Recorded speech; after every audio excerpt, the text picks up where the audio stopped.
अस्सलाम वालेकुम, क्या हाल चाल। उम्मीद करते हैं कि आप खैरियत से हो। मेरी दुआ है कि आप हमेशा खुश रहें, हंसते और मुस्कुराते रहें और इसी तरह में अपना प्यार दिखाते रहें। बिल्कुल जी, मेरा नाम मौजम अली। मैं हूं तारक महमूद। तो आज हम जिस वीडियो पर रिएक्ट करने जा रहे हैं, वीडियो का टाइटल है मोदी साहब की रेटिंग तो आसमान को छू रही है, 2 world best beautiful places in India. India भाई बहुत खूबसूरत है, हिस्टोरिकल प्लेसेस भी हैं और बीच जंगलात सब कुछ है इंडिया में। वीडियो देखते हैं और अपना रिव्यू पर देंगे। कौन ऑन करते हैं जी? 1 2 3 वर्ल्ड्स ग्रेटेस्ट प्लेसेस ऑफ 2022 में हमारे नेबर यानी कि हमसाए भारत इंडिया के 2 सिटीज़ शामिल हैं। एक है अहमदाबाद और दूसरा है केरला। जब इंटरनेशनल इन्वेस्टर वहाँ पे आके पैसा डालना चाहता है तो आप क्या कर सकते हैं? तो ये तो जो वो प्राइम मिनिस्टर मोदी की क्रेडिट रेटिंग ऊपर, जो रेटिंग है कितनी ऊपर चली जाएगी इवन नेक्स्ट इलेक्शंस के लिए, जिसको कहा जा रहा है greatest, the world's greatest places 2022। उनकी तो अगली रेटिंग बड़ी ऊपर चली जाएगी 2023 के लिए या 2024 का जो इलेक्शन हो रहा है। सो ये जो अब एक चीज़ है, और अब देखिए कि किस तरह वो अपने आप को प्रोजेक्ट एंड मार्केट करने लगे हैं। लेकिन इस बार पाकिस्तान के किसी शहर का नाम नहीं दिया गया। दुनिया भर में जो टूरिस्ट की फ़ी है वो 90 यानी $9 है। इंडिया में हमारी $90 है। हमारे यहाँ टूरिस्ट कैमरा लेके वैलीज में नहीं जा सकता। हो सकता है कि उन्होंने वो जो दहशतगर्दी के हालात, सबसे ज़्यादा आसान इंडिया से चीज़ों को अडॉप्ट करना है, तो हमें कर लेना चाहिए जो चीज़ें बेहतर हैं, जो अच्छी हैं। भाई चाइनियों ने क्या दिया? कर्जे ही कर्जे, कर्जे ही कर्जे, कर्जे ही कर्जे। इलेक्शन कमिश्नर खुद, इलेक्शन कमीशन जो है खुद मान रहा है कि जी गलती से 40 लाख वो अफराद जो कि इस दुनिया में ही नहीं है, उनका वोट कंप्यूटर की गलती से कुछ हो गया। बात की जाए ना अभी की करंट पॉलिटिक्स की, तो उस हिसाब से तो भाई मोदी साहब बहुत बेहतर हैं। इंडिया में ये तो प्रॉब्लम नहीं है ना पावर किसके पास है। इंडिया में पता है पावर पार्लियामेंट के पास है, प्राइम मिनिस्टर के पास है। So where the prime minister see, everybody looks that side. नमस्ते दोस्तों, जय हिंद। हिंदुस्तान स्पेशल में आपका स्वागत है दोस्तों। जैसा कि दोस्तों आपने क्लिप में देखा, पाकिस्तानी मीडिया ये चर्चा कर रहा है कि मोदी साहब की रेटिंग दिन ब दिन आसमान को छू रही है और पाकिस्तान को तो कोई मुंह नहीं लगाना चाहता। सारे अंतर्राष्ट्रीय निवेशक भारत में निवेश करने के लिए इस समय तरस रहे हैं। दूसरी तरफ टाइम्स पत्रिका के साल 2022 के विश्व के सर्वश्रेष्ठ स्थानों की सूची में भारत के अहमदाबाद और केरल को शामिल किया गया है। इन दोनों स्थानों को घूमने फिरने के लिए 50 असाधारण स्थलों के रूप में चुना गया है। यानी घूमने फिरने के लिहाज से दुनिया की जो 5 सर्वश्रेष्ठ जगह हैं, उनमें से 2 भारत में हैं। ये भारत के लिए बहुत ही गर्व की बात है। गृह मंत्री अमित शाह ने इन दोनों स्थलों का नाम दुनिया के 50 सर्वश्रेष्ठ जगहों में आने से देशवासियों को बधाई दी है। पाकिस्तानी मीडिया ये चर्चा कर रहा है कि हमारा कोई भी शहर इसके लिए नहीं चुना गया, जबकि भारत के 2 स्थल इसके लिए चुने गए हैं। एक और ख़बर ये है कि मैं ये देख रही थी कि टाइम मैगज़ीन जो है वो ये बता रहा था कि वैसे तो टाइम मैगज़ीन में अक्सर औकात इस तरह की कुछ सर्वे आते रहते हैं कि कौन सी बेस्ट कंट्रीज़ हैं, कौन से बेस्ट सिटीज़ हैं। तो अभी जो इस वक्त जो एक सर्वे उन्होंने किया, उन्होंने तकरीबन मेरा ख्याल 50 के करीब सिटीज़ दी हैं, जिसको कहा जा रहा है greatest, the world's greatest places 2022, कि जहाँ पर आप टूरिज़्म के लिए जा सकते हैं। उन्होंने नहीं लिखा, लेकिन असल में ये जो कुछ होता है, कहा जाता है, वो इसीलिए कहा जाता है कि उसमें आप टूरिज़्म के लिए अगर जाना चाहते हैं तो ये प्लेसेस आप सिलेक्ट कर सकते हैं। अच्छा, the world's greatest places of 2022 में हमारे नेबर यानी कि हमसाए भारत इंडिया के 2 सिटीज़ शामिल हैं। एक है अहमदाबाद और दूसरा है केरला। अब इसमें शामिल होने की मुख्तलिफ रीज़न्स हैं, जैसे कि उसमें दिखाया गया है कि वहाँ पे अहमदाबाद में जो है वो योगा के लिए बहुत बड़े बड़े ह्यूज प्लेसेस बनाई गई हैं। फिर वहाँ की उन्होंने जामिया मस्जिद की भी जिक्र, बहुत सारी वहाँ पे ऐसी प्लेसेस हैं कि जिनको जो है वो पसंद किया जाता है। फिर केरला का उन्होंने वहाँ पे जो ब्यूटी है, बीचेज़ और फिर एलिफेंट्स के हवाले से जो एलिफेंट सेंचुरीज हैं वहाँ पर, वो सारे उसकी बात की गई। तो लेकिन पाकिस्तान का मैं देख रही थी कि क्या पाकिस्तान का इस मरतबा कोई नाम आया, क्योंकि कुछ अर्सा पहले ये जो इस तरह की एक लिस्ट थी उसमें कराची का नाम आया था। कराची जो है one of the best cities, कुछ इस तरह का था सर्वे वो। लेकिन इस बार पाकिस्तान के किसी शहर का नाम नहीं दिया गया। हालांकि मौसम ऐसा है, अगर वो चाहते तो पाकिस्तान के जो नॉर्दर्न एरियाज़ हैं, गिलगित बल्तिस्तान और इसके अलावा कालाम, कैलाश वैली और फिर ये कि केटू और माउंट एवरेस्ट, नहीं बड़ी बड़ी मतलब ये कि चोटियां सर करने के लिए मौजूद हैं।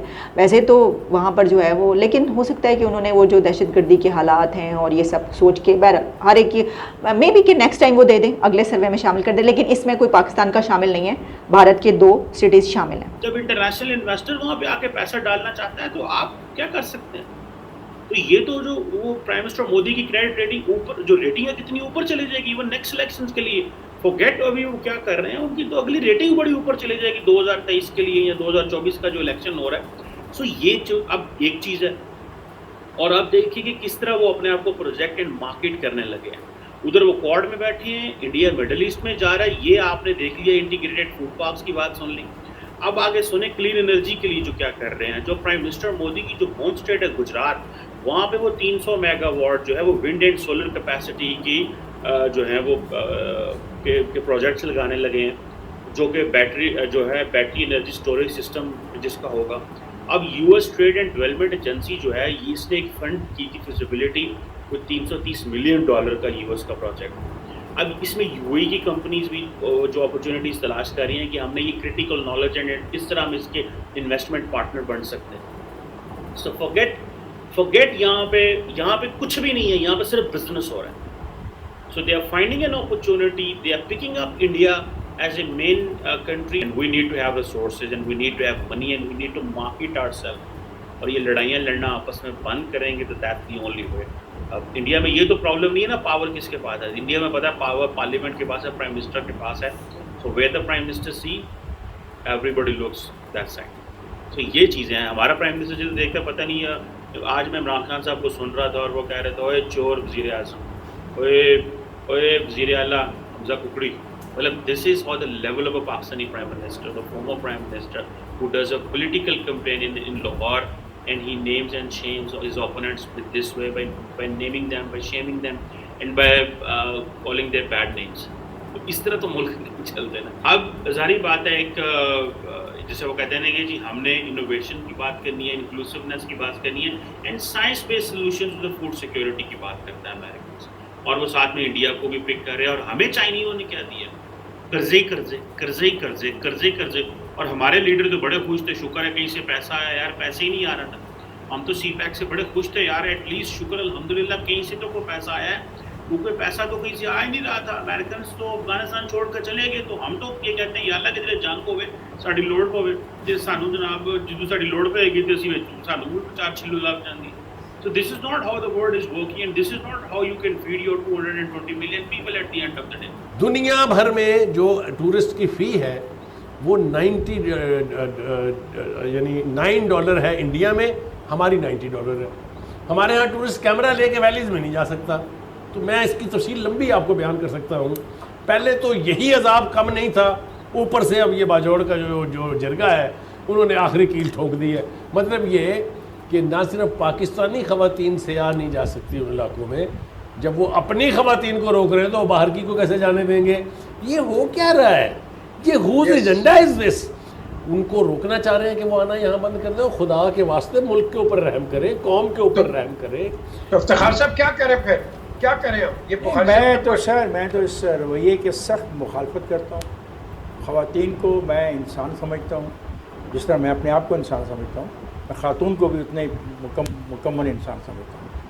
वैसे उतनी इज़्ज़त करता हूँ जो जितनी इज़्ज़त मैं किसी मर्द की करता हूँ। उसकी अगर ख्वाहिश है कि वो टूरिज़म में जाना चाहती है, वो टूर प्लेसेस पे जाना चाहती है, उसका हक़ है नहीं बट कि वो पाकिस्तान की खूबसूरती देखे, इलाकों की खूबसूरती देखे as a Pakistani, as a Pakistani.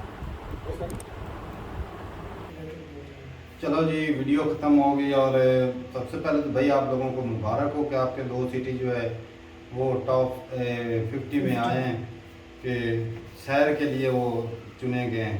तो बहुत खूबसूरत है केरला के, हमने बहुत सारी वीडियोस पे रिएक्शन भी दिया है और इतने खूबसूरत बीचेस हैं वहाँ पे, बहुत खूबसूरत नेचर वाइज जो है ना बहुत खूबसूरत है भाई। और अहमदाबाद में कुछ हिस्टोरिकल प्लेसेस होंगी, बिल्डिंग होगी, इस चीज़ में ही वो ज़्यादा होगा। और कोई अच्छी सी वीडियो रिकमेंड कीजिएगा अहमदाबाद के बारे में, ताकि हमें भी कुछ पता लगे कि अहमदाबाद में क्या ख़ास चीज़ है जिस वजह से वो रेटिंग के अंदर आया। और अच्छा है भाई। और इंडिया में भाई जो इन्वेस्टमेंट आ रही है वो UAE भी इन्वेस्ट करना चाहता है, USA भी, वो एनर्जी में, तो वो अच्छा है, वो हवा के ज़रिए जो बिजली बनती है। हाँ, विंड एनर्जी। हाँ, तो वो मतलब वो जो सारी रीन्यूएबल एनर्जी है ना, जो कुदरती तौर पे बनाई जा सकती है, उसको ज़्यादा प्रमोट कर रहे हैं। सही बात है, सोलर पे काफ़ी ज़्यादा काम हो रहा है, विंड पे हो रहा है। मैंने तो देखा था भाई, नदी के ऊपर भी उन्होंने सोलर प्लेटें लगा रखी है, और कमाल है भाई। और आज के दौर में अगर कोई कंट्री तरक्की करता है तो वो बिजली उसके लिए बहुत ज़रूरी है, क्योंकि जो कारखाने हैं या जो घरों की बिजली है, अगर वही पूरी नहीं होगी तो ना प्रोडक्शन होगी, ना किसी को जॉब मिलेगा, रोज़गार नहीं मिलेगा, ना चीज़ें एक्सपोर्ट होंगी, ना ही पैसा आएगा। तो जब तक बिजली नहीं होगी तो वो ये सब कुछ नहीं हो सकता। जो मेन सोर्स होता है ना प्रोडक्ट बनाने के लिए, वो ज़रूरी होते हैं, वो पहले उनको सबसे ज़्यादा ज़रूरी है बिजली। अब इंडिया के पास बिजली है, पाकिस्तान के पास बिजली नहीं, तो बिजली की वजह ना होने की वजह से कितनी ज़्यादा जो 400 मिलने बंद होगी, 400 मिलने बंद हो गई। अब 400 मिलों में कितने बिलियन के हिसाब से एक्सपोर्ट बंद हो गई, बिलियन के, वही तो 400 मिलियन नहीं भाई बंद हुई, वो कितने लाखों घर बंद हो लाखों गए। फैमिलियां उजड़ गई। अब जब उनको जॉब नहीं मिलेगा तो साफ जाहिर है भाई, कोई चोरी चिकारी करेंगे, कोई कुछ ना कुछ बुरा ही काम करेंगे। जॉब जो बंदा जिस चीज के अंदर एक्सपर्ट हो, हाँ। वो कहीं और से एक्सपर्टीज को मिलेगी नहीं, तो वो क्या करेगा और काम। अब एक बंदा एक्सपर्ट हो, वो 40-50 हज़ार कमा रहा हो, तो अचानक से उसका काम बंद हो जाए, वो दिहाड़ी पे तो थोड़ी जाएगा, नहीं जा सकता भाई। वो और चीज में माहिर है भाई, वो ये गलत काम है जिसका काम उसी को अब पाकिस्तान को थोड़ा बहुत कर्जा मिला और वो सब्सिडी देना शुरू करे। अरे मेरा भाई, बिजली पूरी करते ताकि जो 400 मिल बंद हुई वो तो चल पड़ती, पहिया चल पड़ता तो फिर काम चल जाता। ये अपने आप को सिक्योर करने के लिए क्या क्या कर रहे हैं, सिर्फ इलेक्शन सर के ऊपर है, कुछ ना कुछ सब्सिडी अवाम को चुरा देंगे जिससे अवाम को लुभाएंगे ताकि वो हमें वोट दें। लेकिन इलेक्शन हो रहे हैं अभी, लेकिन फिर भी बोल रहे हैं पीटीआई हो रही है, पीटीआई जीत रहा है भाई। पता नहीं इमरान खान ने क्या चुरा, मैं कहता हूँ कि कोई बड़े टूना चक्कर चला के बैठा है कि भाई। और चलो जो भी जितना आएगा भाई, कसाई आएगा, हमें तो फुल यकीन है, कॉन्फिडेंस के साथ बैठे हैं। लेकिन हम नहीं वोट देंगे, हम जाया कर देंगे, वोट नहीं देंगे किसी को। लेकिन हमारे एक दो वोटों से उनको फर्क भी क्या पड़े ना पड़े भाई, हमें तो कॉन्फिडेंस रहेगा कि हमने चुना ही नहीं। हम तो ये बोलने वाले हैं कि कल को अगर कोई बोलेगा तो तुम लोगों ने वोट दिया, भाई हम कसम उठाने वाले होंगे भाई हमने वोट नहीं दिया, जाया कर देंगे, वो अच्छा है। क्योंकि भाई कोई भी लीडर आ जाए, सब साले चूती ही हैं। तो ठीक है भाई, मिलते नहीं वीडियो के साथ, तब तक के लिए इजाज़त दें, अल्लाह हाफ़िज़।